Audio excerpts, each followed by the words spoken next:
এমন আমরা দেখছি যে হাজার হাজার কোটি টাকার মালিক সিনেমা বানাইতে হলে দেখা যাচ্ছে কেউ সামসামি করে কয় যে আমার 1 টাকা দিয়ে।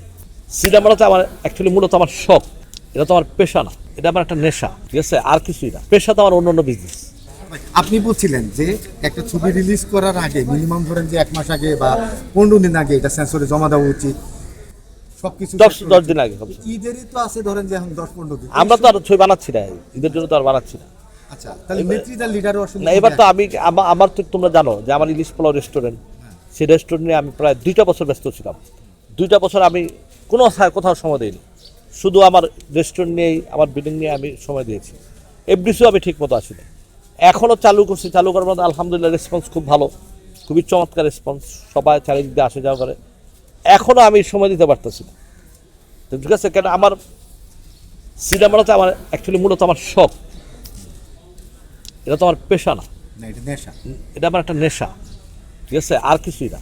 পেশা তো আমার অন্য বিজনেস, যেটাকে আমার ঠিক রাখতে হবে, ঠিক আছে। সিনেমা ক্ষণিকের জন্য, এটা আমি বললাম না, এটা আমার একটা নেশা, এটা আমার একটা শখ, এইটাই, আর কিছু না। বাজেট কেমন হবে না, সিনেমার তো বাজেট হয় না বাবু, সিনেমার তো সিনেমা 1 কোটি তো তুমি বানাইতে পারো, চাইলে আবার 100 কোটি তো বানাইতে পারো, সিনেমার বাজেট হয় না। বাট বাংলাদেশের বাজেট আমি যেটা বলছি 1-2 কোটি টাকার ভিতরেই হওয়া উচিত আমি মনে করি, এর বেশি। সেটা সে চাইলে তো, তাকে কি রেমুনেশন দেখে কিনতে পারবে?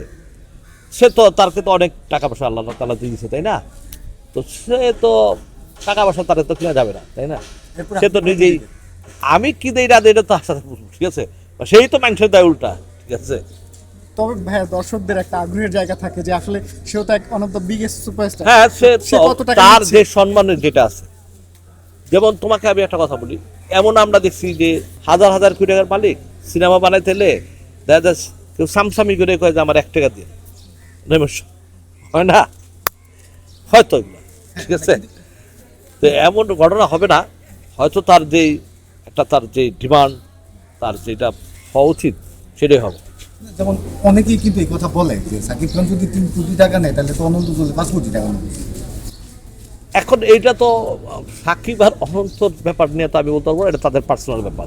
এখন কেউ যদি বলে এনে একটা রিস্কালার টোকা হতে বলতে পারে যে আমাকে 10 কোটি টাকা দিতে হবে, অনেককে জিগাইব না, জিগাইব না, তাহলে এইগুলো কোনো ফ্যাক্ট না।